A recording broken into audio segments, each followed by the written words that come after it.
first of all, Michael, thank you so much for joining us. I'm really looking forward to this chat.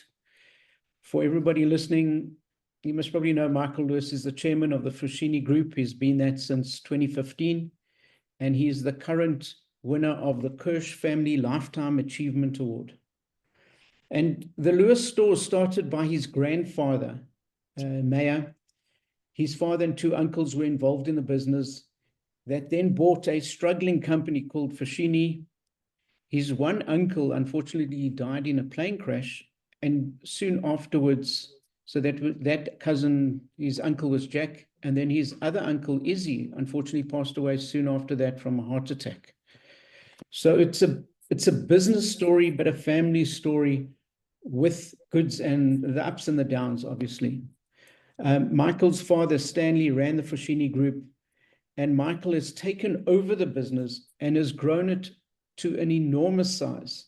It's got a market cap of over 50 billion rand, and that's a billion, not million. It's 50 billion rand. The group comprises many companies. It's Foschini, Markmans, Jet, At Home, Stearns, and many, many, many more. In fact, it's over 35 different brands, and they're based in 23 different countries with over 50,000 employees.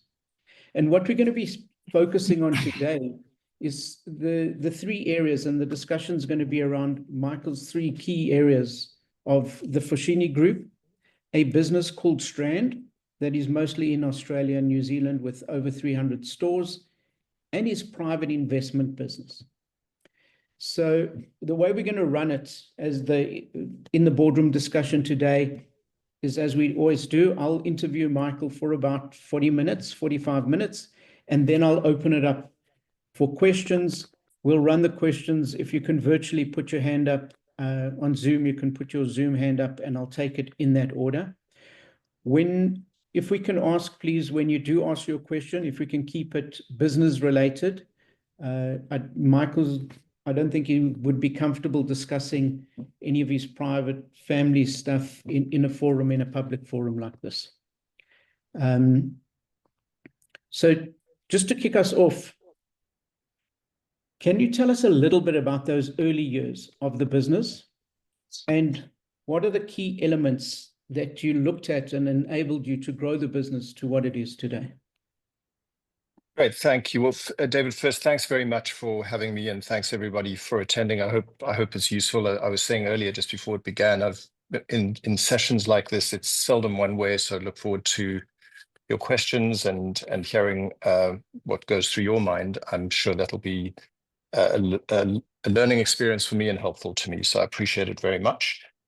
Yeah, so as you say, it is very much a family story, intertwined with business. So very common. My grandfather was an immigrant from Latvia in the early 1900s, escaped when he was 16 years old in the back of a hay cart, went to England, spent 6 months there, and then got a Union Castle line to South Africa. Wasn't sure he was going to South Africa. He thought he was going to Peru, I believe, and somebody who from his village took him, got him from his shtetl, got him off the ship and persuaded him to stay.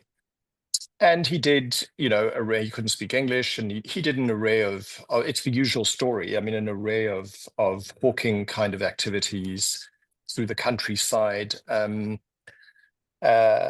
It developed into a sort of barter business where some people couldn't pay him for the wares that he had, and they gave him instead a bedside lamp, a bedside table, sort of small furnishing items. And he learned to appreciate furniture that way, wood and furniture and so on. And then he began in the early 30s, he began what he bought for £25. So the story goes, Woodstock Auction Mart, which is the site of where Lewis Stores is today, still in Victoria Road, Woodstock.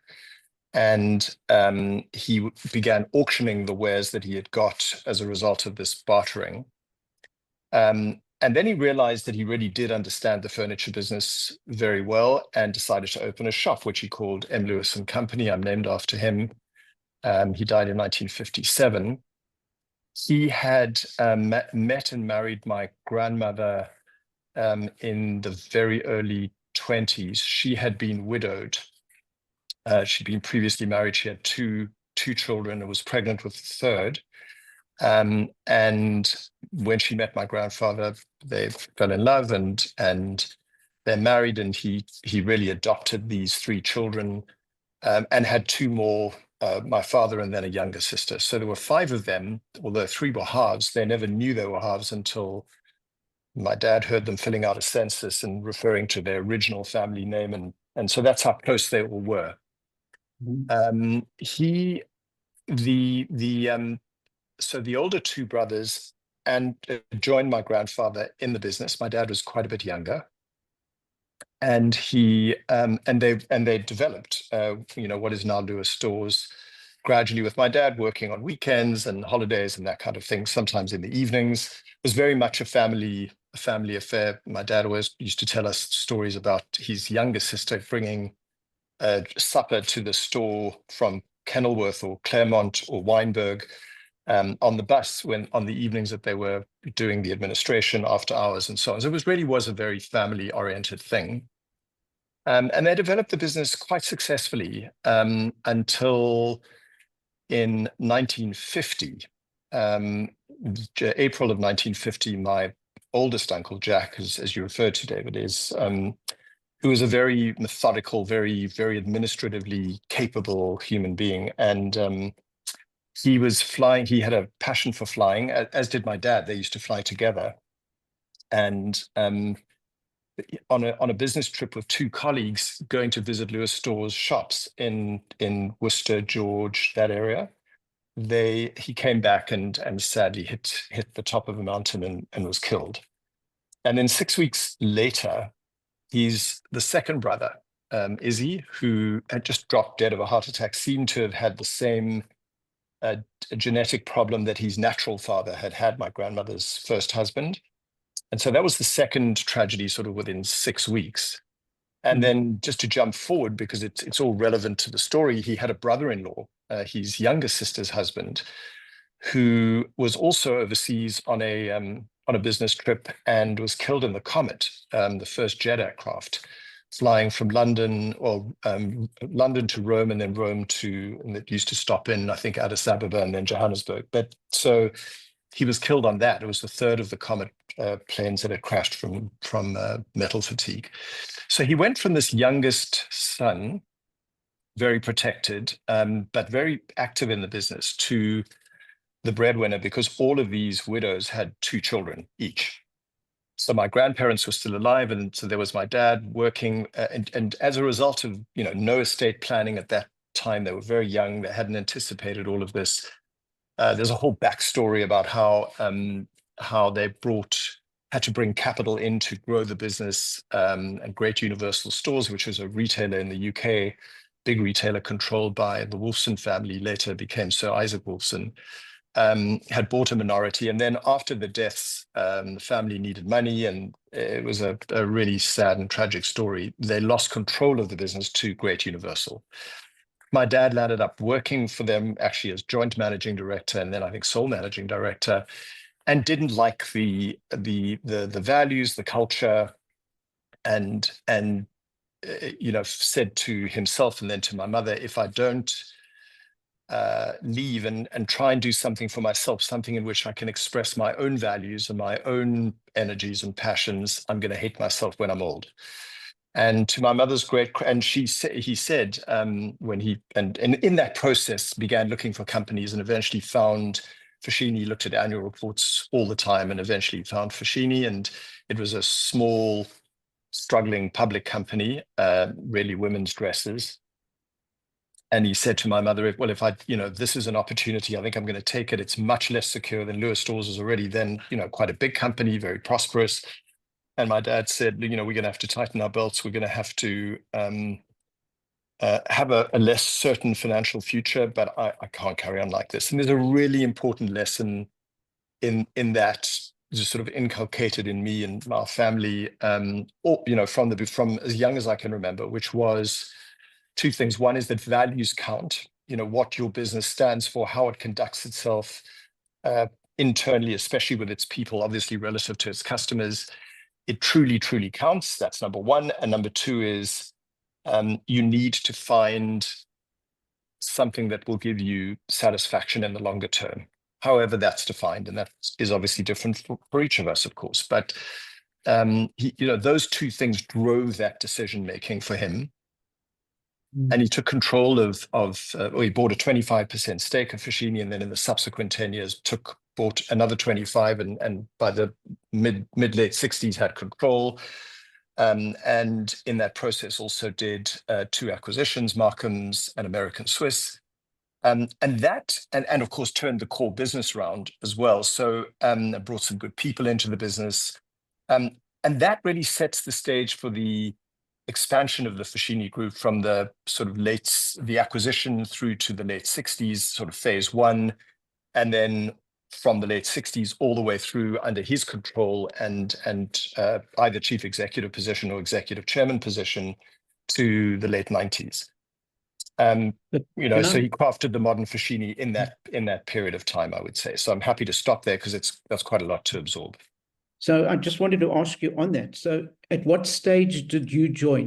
No. Well, that's a very good question. So the answer is it feels like forever. I mean, I've been on the board for 40 years, I think. So 89, no, not quite. So I joined in 89. So yeah, not far off. But from 6 years old, and I remember just the day, and I remember the topic, I remember exactly where I was. He began talking to me about business, and it was bilateral. I was the only son, and in those days that seemed to be more relevant. And I think particularly since he'd lost his brothers, although I have three sisters, all of whom are amazing, and the older one, well, actually two of the three were involved in the business too, when they were living in South Africa. So, but he spoke to me a lot about it from really 6 years old. And by about, can't remember exactly, so before my bar mitzvah, so I'd say 11 or 12, he used to just take me to meetings, and it didn't matter what they were. They were internal or external, with accountants and lawyers and with bankers and institutional investors. And so I met, I had this most extraordinary education from him in the very, very early days. But I joined the board. I mean, I did a number of different jobs, but I joined the board in 89. And as I say, the chairman position in 2015. So I mean, that's a potted pen of it, but it seems like forever. So do you think going to all these meetings gave you the business education that you needed? No question. I mean, I then studied economics and politics and went to work for an investment management company for 6 or 7 years in Scotland and then in London. You take that all together for sure. So I think if you say, in those formative years, what were the two big lessons? It was treat, relationships, people relationships, hearing him talk about what he needed in terms of people around him, and then figuring out who those people were when in the interview processes, and then building relationships with them so that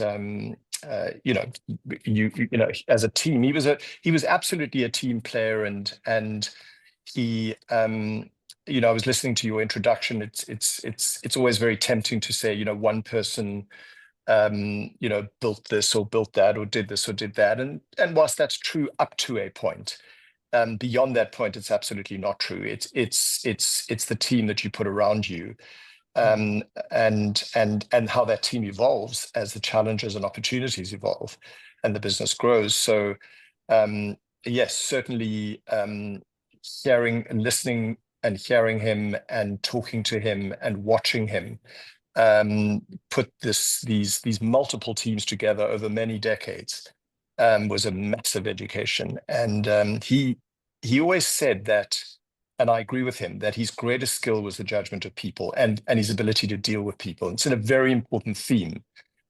Goes to culture. He used to go when he was a young teenager, he used to go with his father and brother to collect installments from the Lewis Stores customers, because furniture required you to sell on credit and collect installments as monthly installments. And he used to go into their homes and either collect the money or or hear why the person couldn't pay. And in that process, learned who was playing around and who genuinely had problems, and how you would, they would work with that person if he was a fisherman and the fishing wasn't good in that particular month or season, how to defer it to the following one, versus people who are just, trying to be dishonest or play games. So this judgment of people thing was formative to my education, and very much part of his culture, the culture that he brought to the business, and the way to conduct yourself, the way to relate to each other.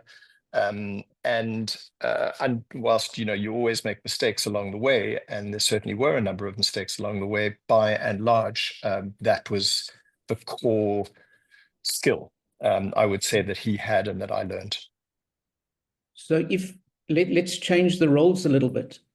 So if we followed you around for a day, we were the young child following Michael Lewis, what would we learn from you in these days, and kind of maybe also take us through a little bit through your daily routine? Because just looking at you, we can see that you're very fit. How do you, and saying you're very fit, but how do you fit that in a busy business life that you have? I learned that from him too, by the way. He was always, he was a great sportsman, which sadly I was not. I think it was the one thing he couldn't believe that he somehow didn't inculcate in me. But my sisters were wonderful sports women. Oldest one played in Western Province netball, but so he was a very keen rugby, cricket, Victor Ladorum, first team. He did all the things. Head boy of the school. He was the natural, complete. He had the whole package. And so I learned that actually physical fitness from him. Yeah, I work out 3 times a week. I do back exercises. You do what you have to, and you watch what you eat, and still manage to enjoy life. So I think it's very important that physical side is actually really important to enable you to do a long, busy, intensive day or schedule business trips or whatever. So it is very important. But if you say, so really your question is, how do I spend my time? That's more or less your question, right? Or even more than that. I'm your 6-year-old kid now. Right. What would you teach me from All your right. day? Well, what lessons would you impart? I mean, it's a different world now, in the sense that when I was with him, and we lived in one place, he never, other than to Johannesburg, which while his mother was alive, he wasn't allowed to fly. So he went on the blue train to Johannesburg, never went overseas until he took us in 1968, to Israel, to a trip, and then to Europe. But so it was different, because he was at home or at the office, or if he traveled, it was domestic travel all the time. So whereas now, obviously, it's more international, it's multi-jurisdictional. So there's much more traveling involved. So my day varies dependent upon the cycle of events. So you've got a set of the year is quite structured. So it's got clear meetings of a more formal nature set up, monthly, quarterly. And then there's more management related meetings within that. So, and a lot of those, depending on where I am, a lot of those are on Zoom. So although I do 5 trips a year to South Africa, we also have multiple Zoom meetings in between. With Australia, it's every Monday morning and Tuesday morning on the Zoom for a few hours. And assorted meetings in between, and that's true on the investment side as well. So, but so a lot of my day now is actually in a medium like this, on Zoom, talking to teams of people, because the business is at a point where my ability to impact anything directly is much more limited. Everything now happens through well-developed and really exciting, wonderful, teams of young and capable people. So it's a completely different experience. But some of the values are the same. So all of the values, I would say, are the same. which is and I do talk to my kids about that, and try and expose them as much as I can. So, we were in South Africa recently. I had the TFG management team, executive team, and a level below for a dinner. And, family members saw that, my wife, obviously, and others, and they see the culture that is present in the business, so the way we do things, the way we talk to people, and the topics that we discuss. So I have a son who's in our business in Australia. I've just spent 10 days there, and he gets complete exposure to all of those things. So it's, the values are the same, but of course the experience is different, because it's, as I say, it's multi-jurisdictional, and they're well developed. When he started talking to me, the business was him and one other kind of thing. But so it's a completely different experience, though we try and maintain those values as best possible. So how do you see your role? You say you can't really impact the business in a way because they're running businesses. Yeah. Are you looking strategically? Are you looking at the big picture and seeing how everything fits together? I would say it's twofold. Yeah, I would say it's twofold. Apart from the fairly detailed, I would say, monitoring of the business. So going through monthly accounts, having board meetings in which product is presented, marketing is presented, people strategies are presented, store strategies are presented. It's a very detailed digital strategies. It's a very detailed, and it's slightly different between Strand and TFG, because TFG is larger, and as a result, there isn't a way to spend 2 or even 3 days reviewing each aspect of the business. So it's done on a more cyclical basis. There's a cycle of things during the year, at the end of which we've covered everything, unless, of course, there's something material, either negative or positive, that needs to be discussed, an acquisition or some problem. COVID was a very good example of that, where we were on the phone every single day, pretty much. So with Strand, it's smaller, and as a result of that, I'm more involved in the actual trading strategies. It's still at a point where, when we have our board meetings, as I say, product is actually presented, product strategies, specific products. So we get quite involved in that. But in TFG's case, it's just too big to do that. As you mentioned, there are 35 brands, and it's not possible to do that. So you have to learn and adapt to managing different kinds of sizes, and still try and be as effective as possible. So I would say the one is monitoring, the other is strategy, and where is the business headed? What are you trying to achieve with the business? That I play quite an important role in. And then the third is people and succession, and the team building. So if you say, how do I spend my time, I would say, with regard to those businesses, although it's different, as I say, with each one, I would say it breaks between oversight, monitoring and oversight, one bucket, strategy another bucket, and people and succession another bucket. And that is, that's the truth of it, is that at this stage, we're very different from my dad's early days, although it evolved to that.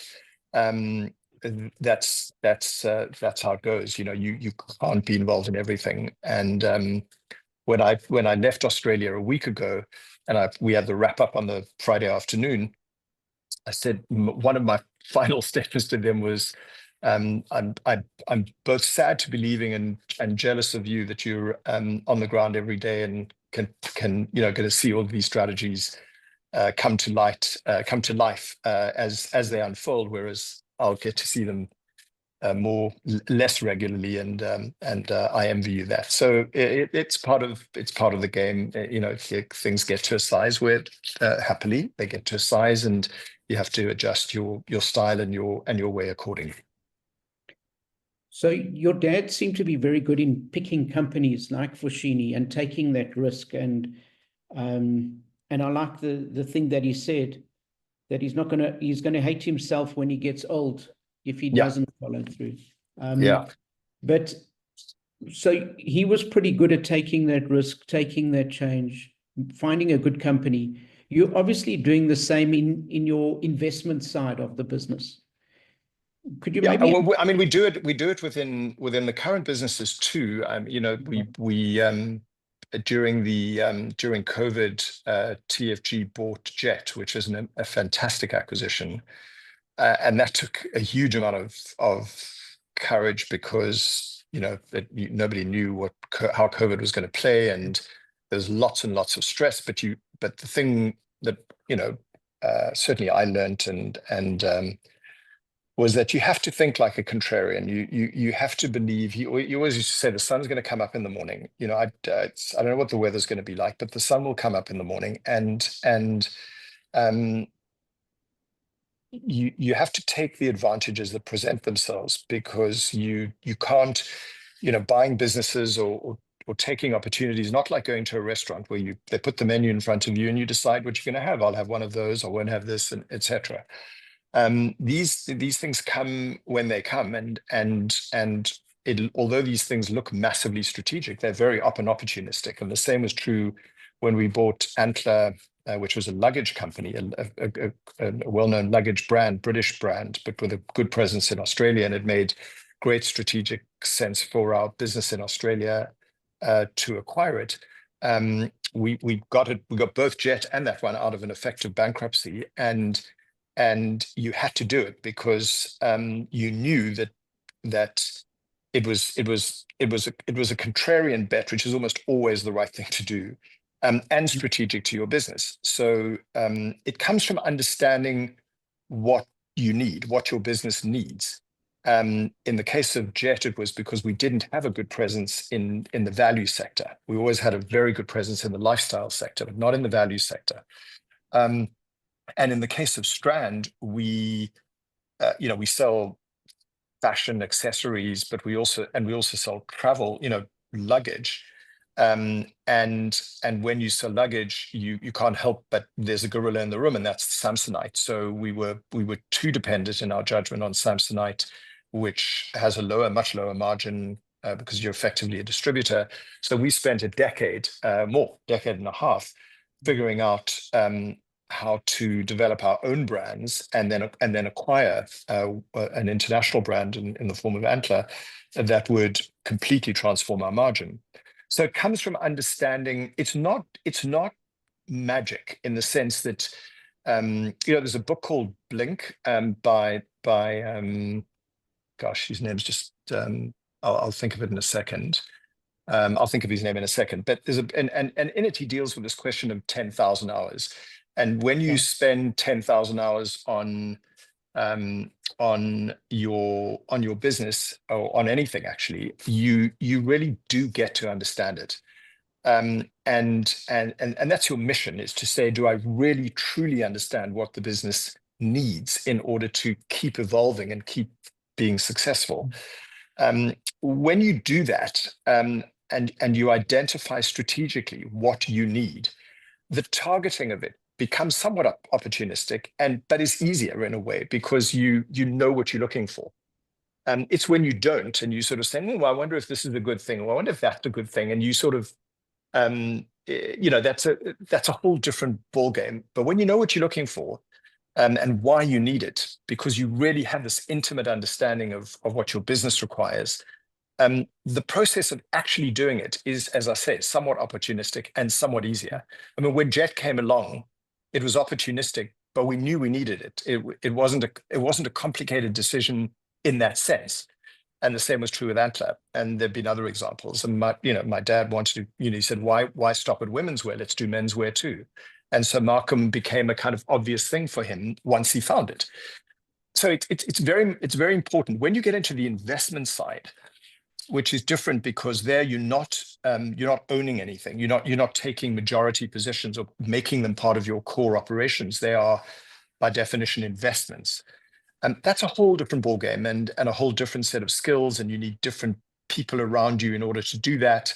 And if you have a long-term approach and you're not over leveraged or unduly leveraged, the long term usually bails you out. But they're different. They're different in character. The business ones are, as I say, a consequence of really understanding your business and what you need and what you're looking for. So when you look at these investments, do you have a checklist that you're looking for? Are margins? Do you have one or two things that is crucial, like margins or turnover or profitability? It's very interesting, but we have found the greatest success in on the investment side when we use the same principles as we use in the core business, by which I mean, how good is the management team? How good are these people? And can you relate to them? So we have two kinds of investments, if you like. One is where we go on the board, but as a minority, or become involved in them in some way. And the other is purely passive. And you give that to fund managers and they buy shares in Apple, or if you're lucky, they bought shares in Apple or other things. And that's a passive thing. It's a question of selecting managers. But where we've done more active things, where we don't take control, and we've done that in banking, we've done it in publishing, done it in real estate. What we look for there is the quality of the people, the culture that they sort of project for their businesses. We talk to them a lot about that, and by quality we mean we like to think that they can do as well in their businesses, or as we are able to do in ours. And that's worked. Funnily enough, it's worked, and we've done that in both the public and the private sector. So in quoted companies and private companies. So it's not a huge part of what we do relative to the two retail bits, but it is important. It is important, and we try and apply those principles when we're actively involved. When I say active, I mean not responsible, but we would go on the board or become a strategic investor. Or where it's completely passive, and that's the fork in the investment road. That the way we look at it. So, would you say that you're similar to your father, that you can judge a person when you meet them? I would say I'm not similar to him because he was, he did. I'm similar in some respects. I'm kidding, but I, and this is not false modesty. This is just a genuine reflection of the truth. He, although he had a father that and brothers that were with him in the business, he landed up not taking over that business because of tragic circumstances. So he was essentially self-made. He did have some money that came from his father and from what the Lewis Stores endeavor. Although it was small and it was depleted because they had to look after the widows, and it was not a straightforward thing. But whatever he did have, he used to buy TFG, what is now TFG Foschini then, and he went for it. It was a mark of enormous courage. So I'm an heir to that. I'm a beneficiary of that courage and those decisions. And so in that respect, I would say, nobody, if you haven't been through what that was, then you're in that respect not the same. I'm the same or similar in, the people judgments certainly, I think, are good, and the culture are similar, and the culture projection of culture and values, I think, is very similar. So my ability to work well with teams of people and have really high level strategic conversations, even when things are difficult, I think that in that respect I'm similar. But he was a master, and I would not pretend to be that. So let's say I'm talking to you and I want to go into business and maybe invest in my own business or buy another business. What would you say to me as a small business? I'm just moving from where my young child is making a noise, so forgive me, everybody. I'm just going into another room. I'm sorry. I didn't expect her to get up so soon. Apologies. Sorry, David, you were saying.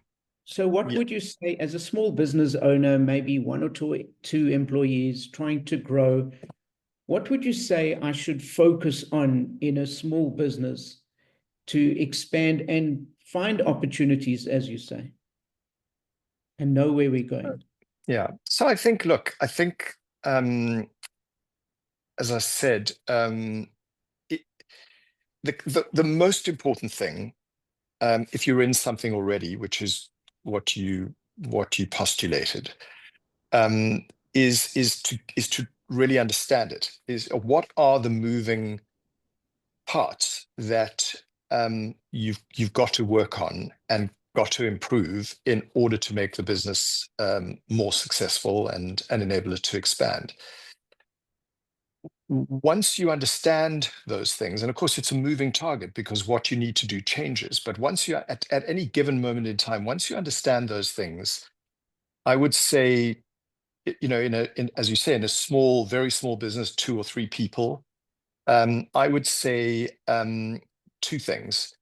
One is work very hard, do as much of it as you can yourself at that point, because you don't have the expense of bringing people in. You don't have the luxury probably in any event, but you certainly don't have the expense, and getting to profitability quickly to enable you to sustain further investment is very important. So do as much of it as you can yourself, or if there are 2 or 3 other people, make sure that each one is doing the things they have to do to help you achieve whatever you set yourself as the short or medium term goal, as you're trying to build it brick upon brick. So it's get to understand what it is that are imperative for the next stages, prioritize those things, and then do them yourself or with a tiny team in the example that you're giving, and try not to at the early stages bring in, you know, people who you sort of hope you can delegate it to, that may or may, you have to be ready for that. When you've got to be a level bigger than a very small business before you do that. You can do that subsequently. I would say when you're profitable, you've got some consistent cash flows coming in, even if they're modest, and you can afford it, but you also know then what you're looking for. So what gaps you believe exist either in your own knowledge or the knowledge of your 2 or 3 colleagues that you've got in your example, where the gap is, and then so exactly what you need that person for, you can go and look for that person and then manage that person accordingly and make it very clear what that next employee or the next 2 or 3 are being brought in for, and what they will be measured against. So I would say it's understanding exactly what your business needs at any moment, trying to do as much within your current team as you can, and only going to expand that when it's clear to you that within your own and other talents around you, there's a gap, and you know exactly what that gap is, and therefore how to fill it. So that's what I would say. It's hard work because you've got to do much more than is natural and comfortable yourself when you're in that very small phase. So I watched this when we bought Antler. There was, I mean, it went through administration and the whole thing. We were left with 5 people, which was during COVID. And we just had to cut our cloth accordingly. It wasn't clear how long that was all going to last. So although the broader group did have resources, we were very, very careful about how we were spending those resources, because we just didn't know how it was all going to land up. So I was sort of all over that team, working with them and making sure that we only the things that had to be done were being done, that no expense was being wasted, and that the team was working very hard, kind of 24/7, in order to get to that next stage where you started to bring people on. So, forgive me if I've gone on a bit, but I feel very strongly about that. You can you can dissipate your efforts by bringing people in too early, and then you've got to backtrack, and they're not the right people. It's a very complicated thing. So we're going to open it up for questions in a short while, but I see that Sherry has actually put a question on in the chat around, and it was something I was going to ask you as well, around everything that's coming out of China, like Temu and Shein. Yeah. Is that a worry for you? Does that affect your business? Is that something you're keeping an eye on, or are you looking at it and saying it's not an issue for us? No, it's absolutely an issue. I mean, we look at it at two levels. One is, well, three, I suppose. The first is absolutely any competition, Amazon, Temu, Shein, any of them are challenges to the industry, to the sector, and any industry will have challenges from time to time, and you can never be complacent to the point where you convince yourself, oh, don't worry, it doesn't apply to me. It absolutely applies. These are all very real challenges that our industry in particular, in the examples you give, are facing, but other industries are going through exactly the same thing. Lab Diamonds, is challenging De Beers. De Beers has joined them, effectively. So technology always disintermediates, and that's a good thing.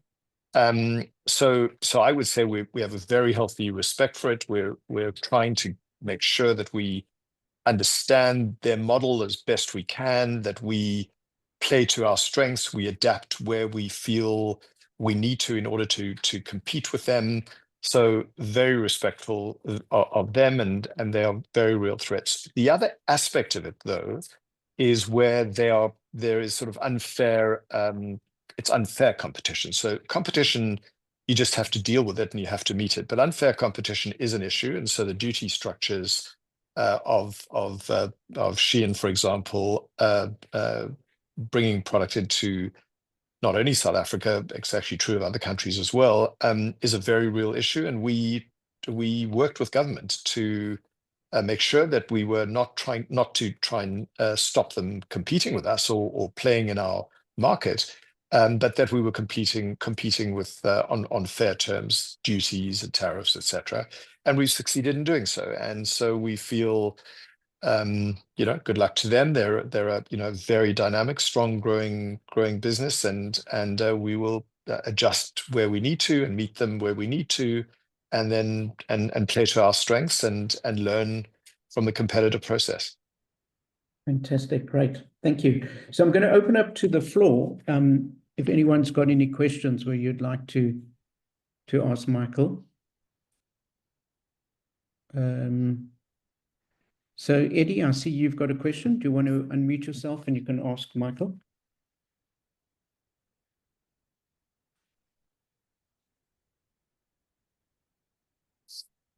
I can't hear anything if I'm meant to be. I think he's... So Eddie says... Hello, can you hear me? Yeah, yes, we I can can. hear you. Right. Yeah, okay. Apologies, I'm in a noisy space, but I hope you can hear me. In Yes, I terms can. of philanthropy, how important is philanthropy to you, and how or where does Israel and Jewish causes feature in your philanthropy? The answer is it's very important, and the second answer is very highly. So the bulk of our philanthropy as a family is Jewish causes in South Africa, the UK, and of course in Israel. And so yeah, I mean, we're proudly Jewish, we're proudly Zionistic, and so we're active in, as I say, in Israel, South Africa, and the UK. Where we've either been in South Africa and the UK for obvious reasons, and in Israel also for obvious reasons. And in addition to that, I personally, and so this is more personal than family, have two other kind of philanthropies. One is an organization called the Institute for Strategic Dialogue, which I chair, and that is devoted to sort of counter-radical causes, not just Islamic radicalism, but other kinds. And so I spend, a fair amount of time on that. I've been involved for a long, long time in that. And then at Oxford University, I was until very recently actually involved in a scholarship scheme there, chairing an organization that gave scholarships there. But as part of that exposure, decided that it was very good it would be very valuable for Israel to establish, and for the general knowledge of people, a chair of Israel studies in my father's memory that looks at contemporary Israel, not only from a political point of view, but an economic, social, regional, and geostrategic point of view. So involved in that as well. I'm very happy to have set that up. And philanthropy, that, again, learned that from my father. He was very involved with Bar Ilan University and all the Jewish causes that exist in South Africa and then subsequently in the UK. Amazing. Thank you. Thank you. Right. Thank you. I think I can't see any of the hands actually going up. So if anyone's got a question, you can actually either put it in the chat or you can unmute yourself. I see we've got Mervyn. I see, Mervyn, you've got a question in the chat. You want to just read it out or unmute yourself?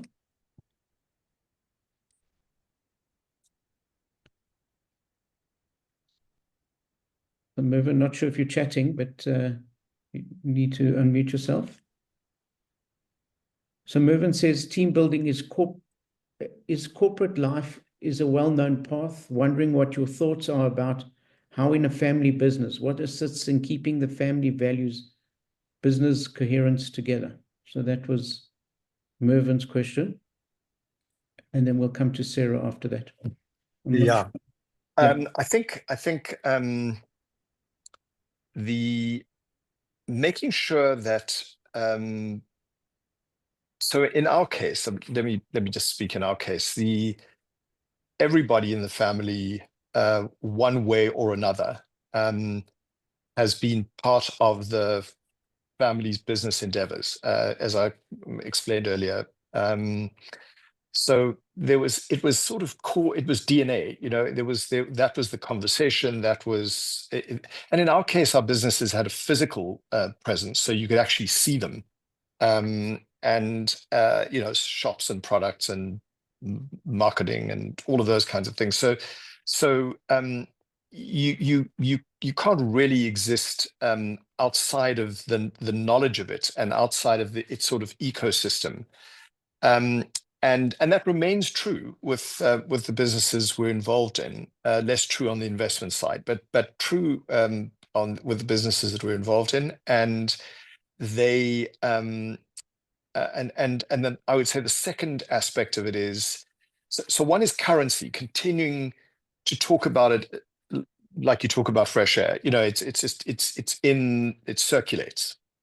And the second is making sure that everybody in the family, irrespective of whether they're actively, more or less actively involved or more or less interested, understand the role it plays in the family's finances, and the work that's being done to keep the businesses in as good a condition as possible. So I think understanding is a very important part. So it's both currency, the regularity, and actually understanding the role that it plays. It's not some sort of distant planet thing that, yeah, you can observe from time to time, but what relevance does it have? Well, when you talk about its relevance, financial and otherwise, how much effort it takes and the people side of things, and that's why all our family members know most of the management teams in the businesses we're involved in, and can see the effort and the activity that goes into sustaining those. I think it becomes a lot easier. It's not you don't have to convince it's ecosystem, it's DNA, and that's how we approach it. Fantastic. So we've got two hands up. The first is Sarah and then Errol. So Sarah? Is it Sebetola, I think? Yes, good morning. Good morning. Can you hear me? Yes, I Yes. can. Okay, thank you so much for sharing your story. Very much resonates, especially the part where you're talking about taking care of the widows and how you're a beneficiary of courage. Yep. I've lost her. Sarah? Branding. Oh, Hi, sorry, I can you hear lost you me? for a second. After the word courage, I lost you. Sorry. Can you go back, please? Oh, I was saying that I'm equally a beneficiary of courage, so I can very much resonate with your upbringing. Can you still hear me? Yes, I can. Yeah, so I wanted to just mention that. So I'm the MD of Tsepiso Branding Solutions, and our business is a eco-friendly branding business to champion some of these SDGs. And we've just recently gotten a machine that brands on eco-friendly paper bags, obviously used in Yes. clothing retail. So I Yeah, wanted to just obviously be opportunistic and ask, would you be able to connect us with your of potential course. Yeah, packaging buyers? yeah. So that we can market our Drop business. me, of course, drop me an email. I can give you my email now if you'd like, or you can get it, Please. and then just drop me an email. Sure, I'd be happy Oh, to. sorry for the interruption. Sarah, I will share it with you. Thank you so Okay, much. Thank you, great. My sir. pleasure. It's a big Cool. deal that it's a very big deal that this eco-friendly bags and all the waste that comes out of the purveying of physical things, hangers and Mm. packaging and huge issues. So yeah, it's very much top of mind within TFG. So more than happy to do that. All right. Let's go to Errol. Hi, Michael. Errol Hurwitz here. Also, Hi, just Errol. want to thank you also for coming on and sharing with us. Very, very big of you. Thank you. Pleasure. Michael, my question's just quite a quick, simple one. Well, I don't know if it's simple, but a quick one. Do you make business decisions I've got a very small business. So I'm in a slightly different position, but do you make business decisions based on gut feel or do you use data? Both. In the end, it does come down to a judgment that only you can make. That is one of the privileges and challenges of being in a leadership position is ultimately, it might be at 2 or 3 in the morning when it's dark and the world feels particularly unfriendly, where you've got to kind of summon that courage, that gut, and you've got to say, yes, I'm going to go for this, or no, I'm not. But preceding that and enabling that to be much easier, an easier 2 o'clock in the morning moment than a more difficult one, is the work you've done to inform that decision. So data, analyzing it, debating it with relevant people, the people who you think are qualified to help you analyze it and understand it and look at it from different points of view. I think that's terribly important, and I would not. I would say that I wouldn't move forward with a gut decision alone, though clearly that plays a very important and ultimate role. But it needs Right. to be informed by a lot of work and a lot of analysis. And as I said, so harking back to that point I made earlier, understanding why you having to make this decision, this next decision. What's causing you to have to either have to or want to make the decision. And it's presumably related to the business's needs, its next steps, expansion, the fulfillment of some strategic objective you have in mind. It's understanding why you're making this decision, why are you in a position where you feel you either have to or want to make that decision. And when you understand that well, and you've done as much work as it's reasonable possible to do, then of course it does come down to a gut judgment, and you've got to say, okay, yeah, we're moving forward, or you know what, I've decided not to do it. And that's the best way I can answer you. Thank you. Thank you, Michael. Does that make sense to you? Yeah, no, very much, very much. And now you kind of answered my second question, which was the external perspective, the importance of that. And you've said the hard work is probably including that. So if I Yeah. can take from that as well, yeah. Thank you. Yeah, it's to surround yourself as best possible with internal as well as external talent to help make your life easier, your job easier, and your decisions.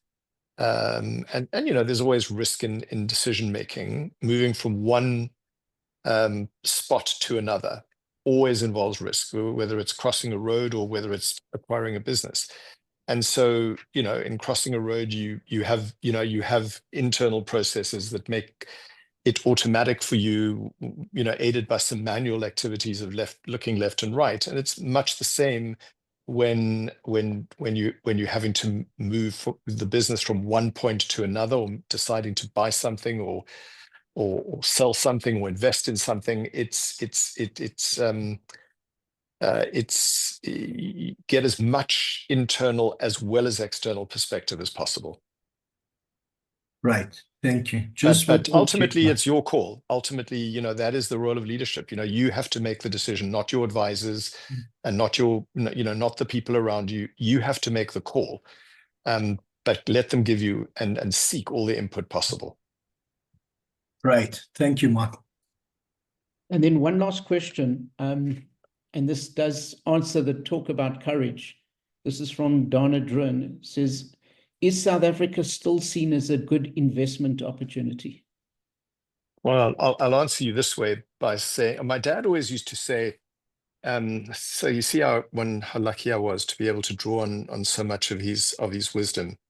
He used to say, if I've given a choice between a bad business in a more benign country environment, or a good business in a more challenged country environment, I'd take the latter. Give me a good business in a challenged country environment. And certainly South Africa has had its challenges, continues to have its challenges, probably will always have challenges. But that doesn't mean that there isn't tons of opportunity within all of that.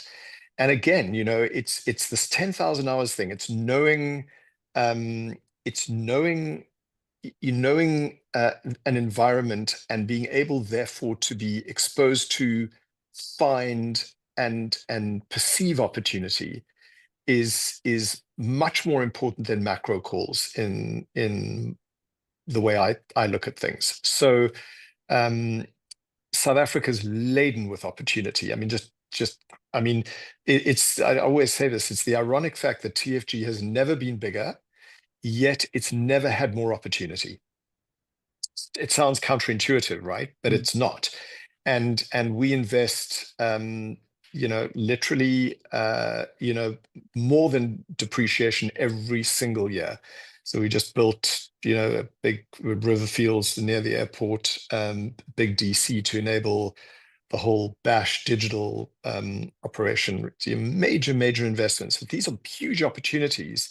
Obviously, if you get them right and they're well executed. So I wouldn't be dissuaded or persuaded by good or less good times in any environment, including South Africa. I would say, if you have knowledge and you have insight and by definition, therefore, done your 10,000 hours, which enables you to really understand what's out there and where the opportunities might be, I would say that's probably the lowest risk thing you can do,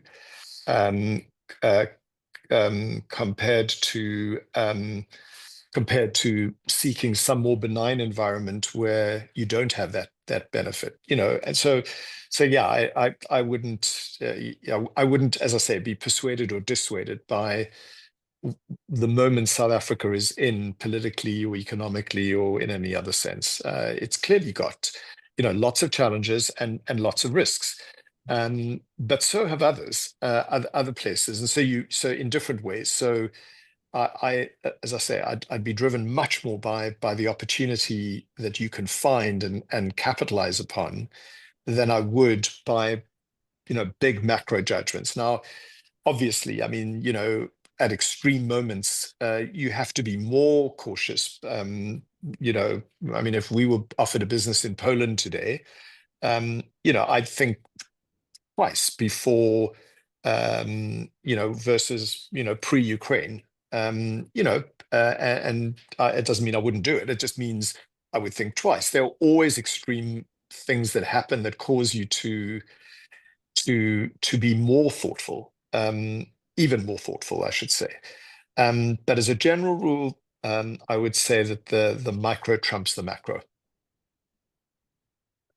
Fantastic. So we're going to wrap it up here. And for me, today's talk has been incredible. And some of the gems that have come out of this is, for me, the main thing was what your dad said. If I don't take this opportunity, I'm going to hate myself when I'm old. I think that is, for me, that's a wow, because we often have these opportunities that come our way, and we think they're like a London bus that another one's going to come around, and sometimes they don't. That's right. And the two things that you mentioned is values count, and that's relationships, and then find something that gives you satisfaction, because you'll always do better when you're enjoying what you're doing. And as was said, we're the beneficiary of courage, and businesses will always be in challenging environments, but we need to be the courage for the next generation. Oh, that's right. And I would say, I would sort of add a twist to that, which is implicit in what you're saying, which is don't let money be the motivator. And that doesn't mean that money isn't important. Of course it is. But money is an outcome. So when he said what he said to my mother, I genuinely think he would have been happier with less in an environment where he was expressing himself, and felt satisfaction, and enjoyment and pleasure. And of course, if you do that well, then the money will come too. But it mustn't be the motive. The motivator must be what's in you, and trying to satisfy that, and trying to get you into a position where you, to use Warren Buffett's words, you want to tap dance to work. Wow. I think that then all the other stuff comes, but it can't be the end. It's the outcome. Or it mustn't be a strategic objective. It's the outcome of doing something well. And it's a subtle difference, but it is important. And again, I'm not trying to be all kumbaya and say, money's not important, and laughter and sunsets on the beach. I'm not saying that. Don't get me wrong. But what I'm saying is that there's a sequence. One is an outcome of the other, and that's as it should be. It's the reward for all the other things being done effectively, or as effectively as possible. Wow. So thank you. Thanks for those words of wisdom and for spending the time with us. There are quite a few comments in the chat of people saying very insightful, and thank you. So it's my pleasure. I mean, obviously, remember that this is in the context of a larger environment, and so I hope that for those of you who are in the earlier stages of developing your own businesses, and they're smaller, and that some of these principles, or the point I want to make is some of these principles apply large and small, and especially the people, culture, and motivational aspects and the knowledge aspects, trying to get the insights into your business that really will move the needle, help you make the decisions that will move the needle. That I think is the key. Fantastic. Thank you for spending the time. Tracy said she'll put up a poll for donation, but Michael, I'll connect with you later. But thank you so much, and thank you everybody for being on the call. And thank you everyone for participating, and I appreciate the questions. And we can now all tap dance to work.